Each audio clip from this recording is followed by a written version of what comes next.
You know what that means, Pirates? You know what that means, Pittsburgh? It means to give up. It means to fail.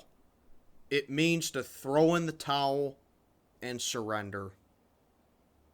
After all, you should know what it means.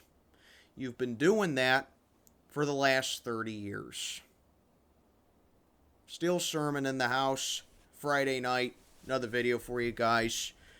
As always, like, comment, subscribe, follow me on Instagram and on Twitter. Links are posted in the box below. And be sure to share this video and this channel with all your friends who are frustrated Pirate fans like myself. I just can't seem to get started on recording two videos that I've been wanting to make for a couple weeks now. My top 10 most hated teams in sports and my 2022 NFL season predictions. Why is that? Because the Pirates keep getting in the way. Yep, another video about the Pirates, another video about me venting about them. But don't worry, you don't have to worry about lowering your headphones in this one, because honestly, this franchise isn't worth my energy. They aren't worth me getting mad about. They aren't worth me, coming on here for real. Okay? Like I said the other day, they've broken me. Okay? But just when I think that they've broken me, they just continue to fall lower. It just stands to reason. Every single time I think they can't just fall lower into this seemingly endless abyss, they find a way to fall lower. So, I might raise my voice at worst in this video, but as far as me screaming goes, you don't have to worry about lowering your headphones. So, Derek Shelton. Ben Cherrington, our GM, has announced that he is expecting Derek Shelton to manage the team in 2023.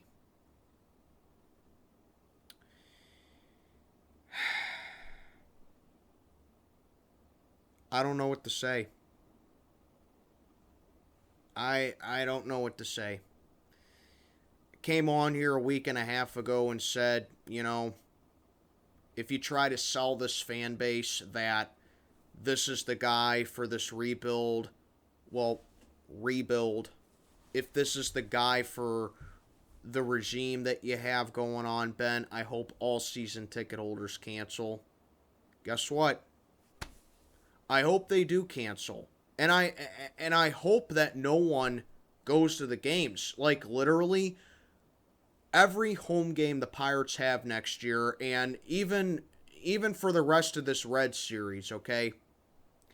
I hope PNC Park is filled with the opposing team's fans, because that stadium deserves to have great attendances. But it's just not going to be from Pirate fans, because they have a right to not go.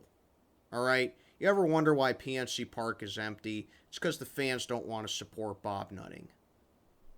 Okay? That's why. The fans ought to just do what I do, listen to the game on the radio or tune into it on TV. It don't cost anything. That's how they should be watching the games. But enough of that. Derek Shelton is returning for 2023. He's expected to return. To say that I hate Derek Shelton is a massive understatement. This guy is by far the worst manager in the history of this franchise, and he may even be the worst manager in baseball. I don't know if Nationals fans want to argue that. I don't know if Oakland A's fans want to argue that. I don't even know if Cincinnati Reds fans want to argue that. But if you ask me who the worst manager in baseball is, it is Derek Shelton. This guy, I can't stress it enough. There's just been so many disappointing things about the Pirates this season that if I sit down here in this video and record them all, I'm going to be sitting here until Christmas. All right? But Derek Shelton cannot go to the bullpen. He never knows when to yank a starter. He either yanks them too early or leaves them out there too long, just like Clint Hurdle used to do. He never stays with the same lineup. He never puts together a winning lineup. And the one time he puts together a consistent lineup that's winning us games, he changes it. Like, if it ain't broke, don't fix it. This is exactly what I'm talking about when I say that Shelton has zero talent as a baseball manager. He cannot manage at a major league level. And it doesn't matter that the talent the Pirates have, no manager could win with. It doesn't matter. If you are not a competent manager and you don't have a good you-know-what in between your ears, you're not fit to be a manager. That's all there is to it. This guy is now 87 games under 500 as a manager. You are not that bad of a manager by accident. That is complete lack of knowledge of managing, complete lack of common sense, and complete lack of fundamentals. And that's Derek Shelton. You know? Because like I said, I mean, I think we all expected this team to be a last place team this year, and I know we're fourth place, but honestly, do you expect us to stay in fourth place? I mean, the Pirates and Reds have been duking it out for fourth place practically for the last month or so. So do you really expect us to stay in fourth place? I still think the Reds are going to win this series, and that just leads me. I mean, I seriously don't think this team is going to win another series for the rest of the season. They have that capability. And it's not that hard to see because of what Derek Shelton does.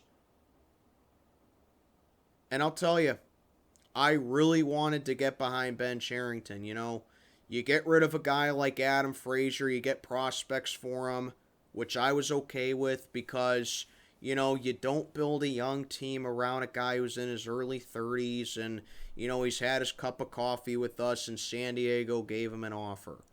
You just don't build around a young team like that. So I was like, okay, I got no problem with that. You draft well. You draft Henry Davis.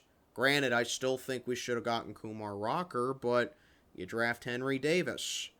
You snag a couple of prospects from the Yankees with the Clay Holmes trade last year when you got Hoy Park from them.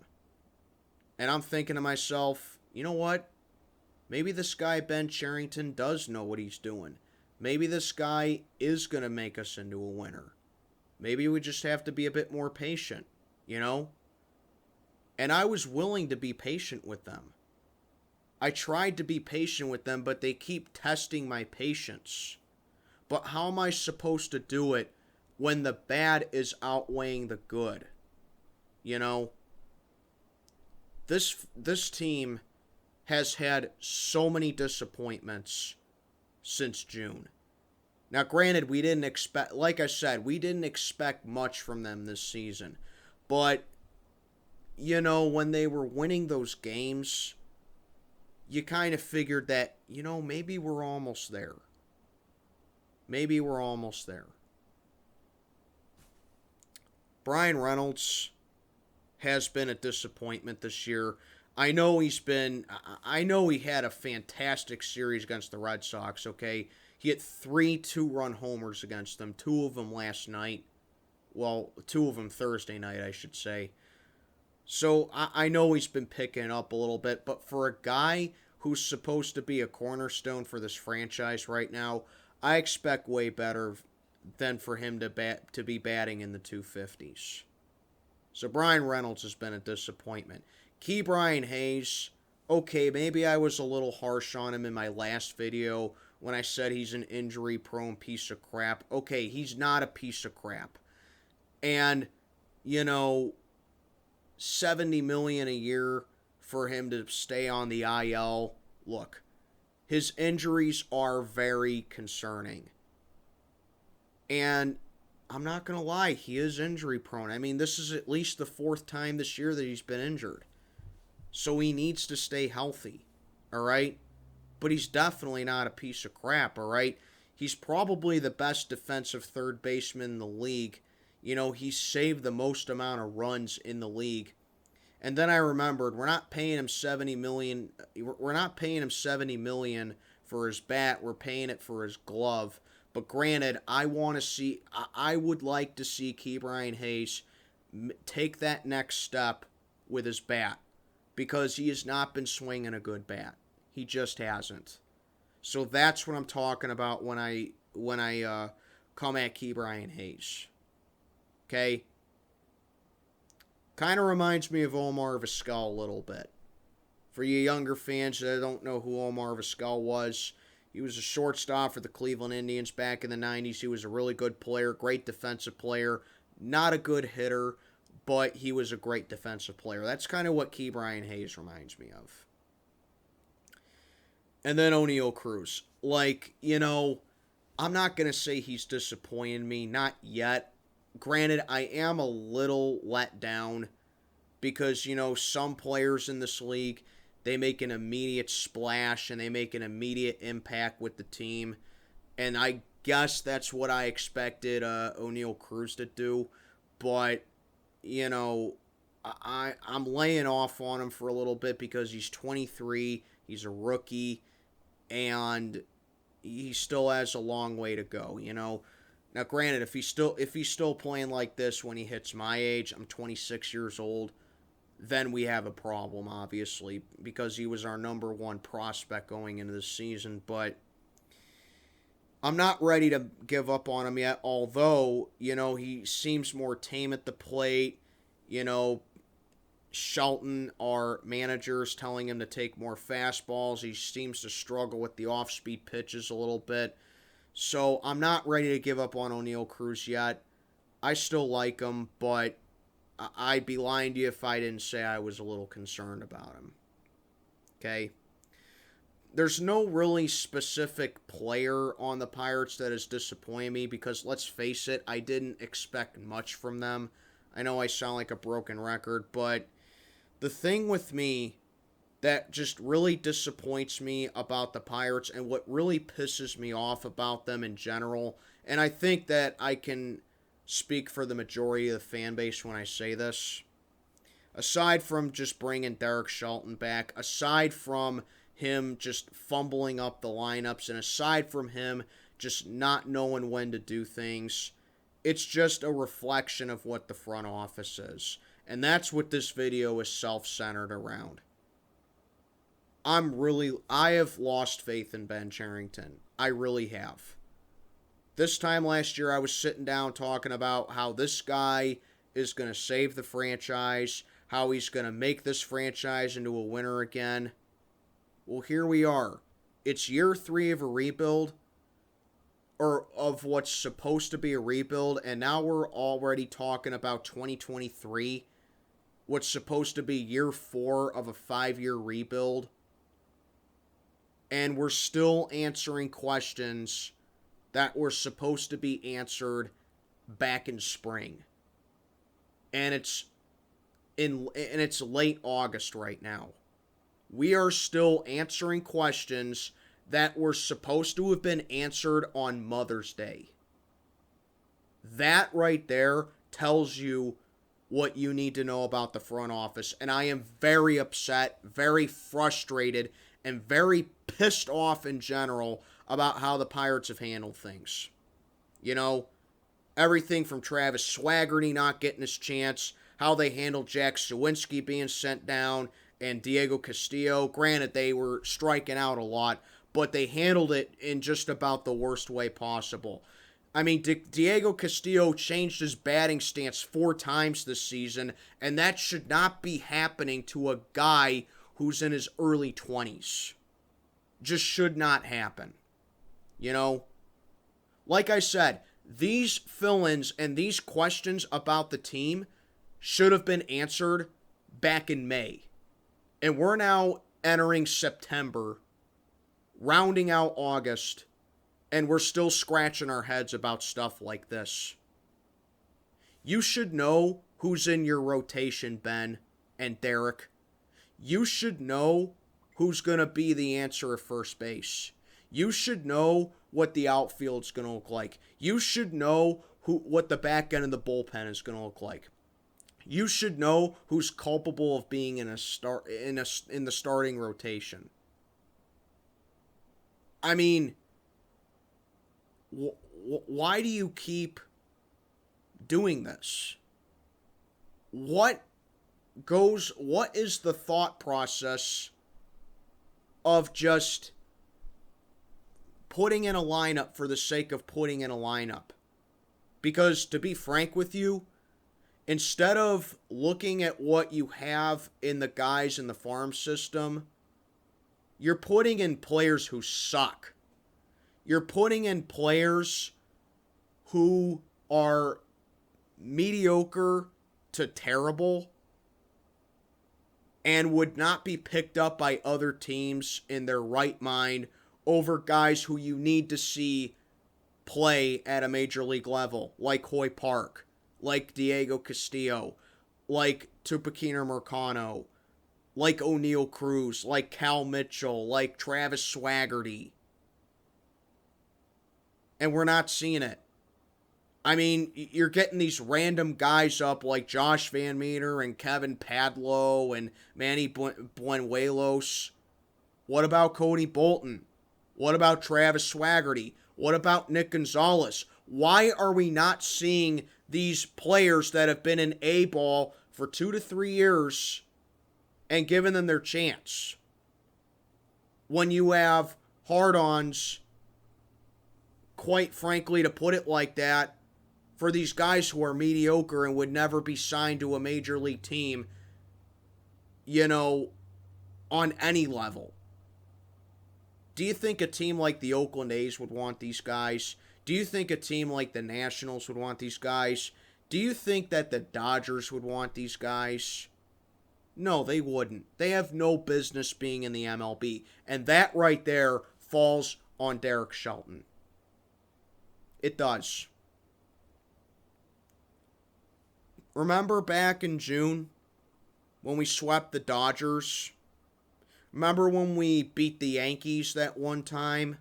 You want to know why we did that?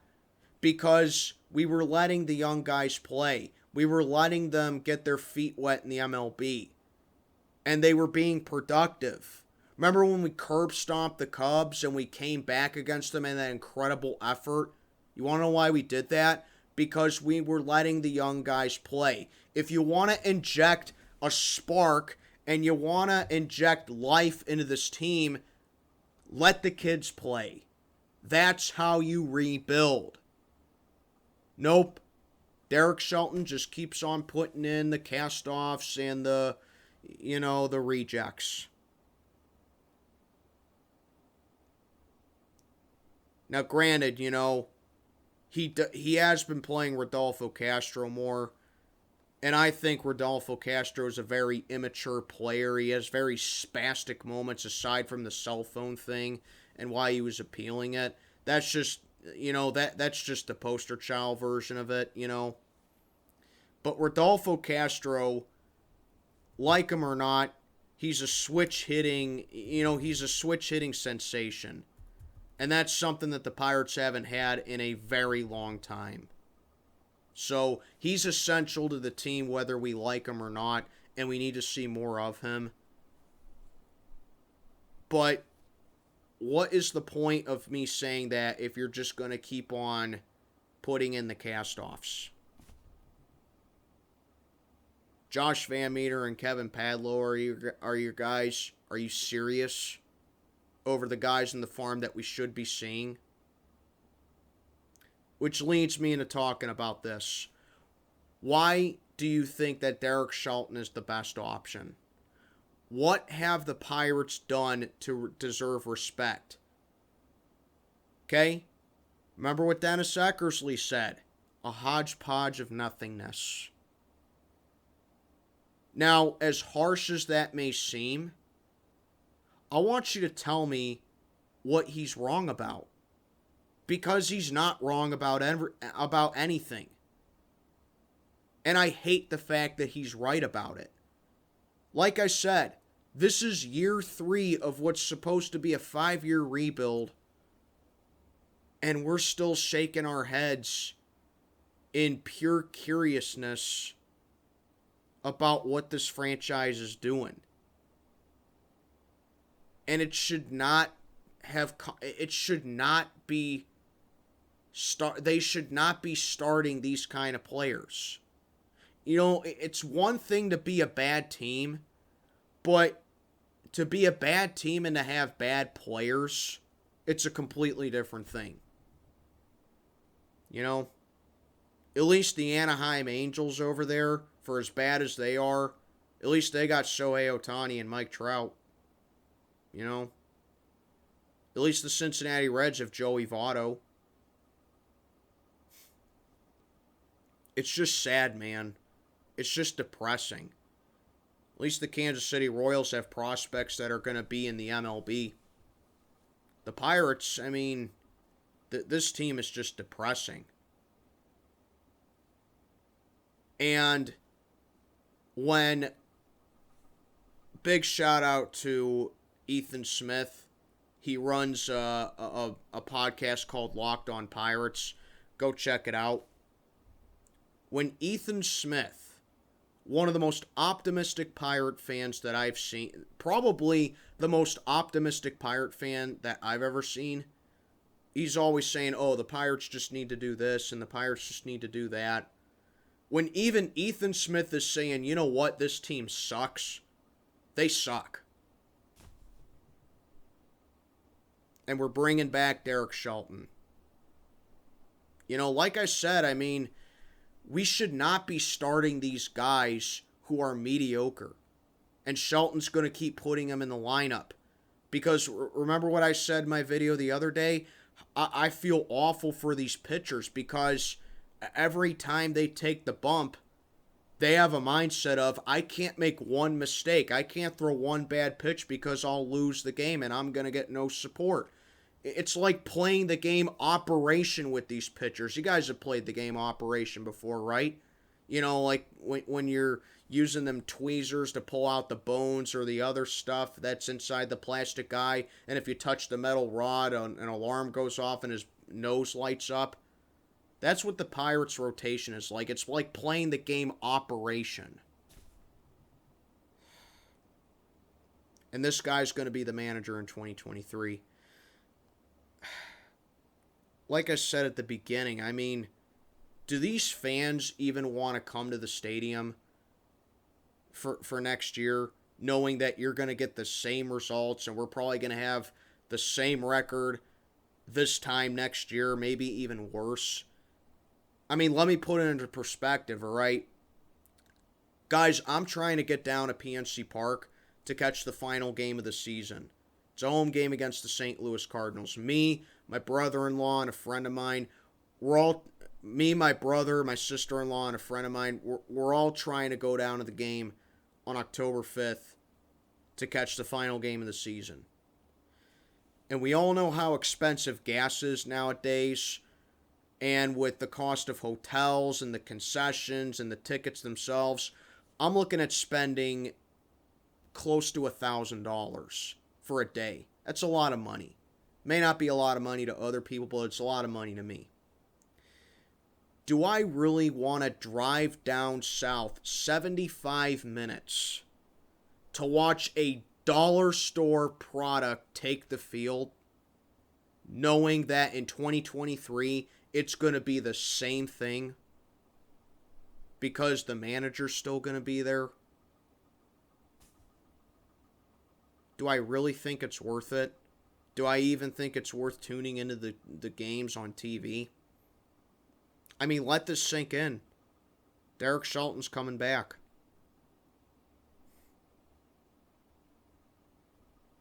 They gave up. They've done it. They've given up.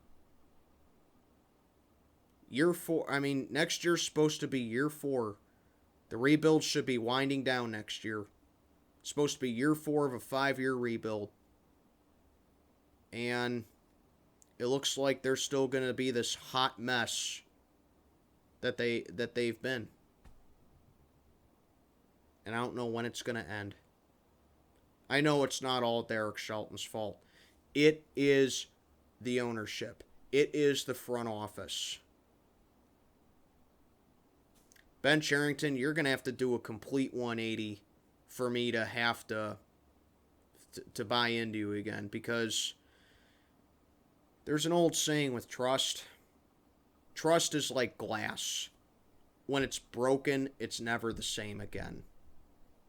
Do I really want to have to trust you when these idiotic trades happen and these lack of call-ups happen, and you're not putting in the guys and calling up the guys that are going to be the future of this team to make the rebuild actually worthwhile?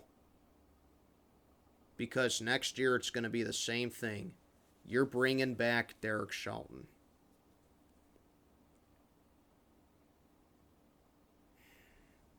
It's just depressing. It really is depressing. Anyway, 26 and a half minutes. I've talked about this long enough. Honestly, if you're a Pirate fan after this season, I respect you. I really do.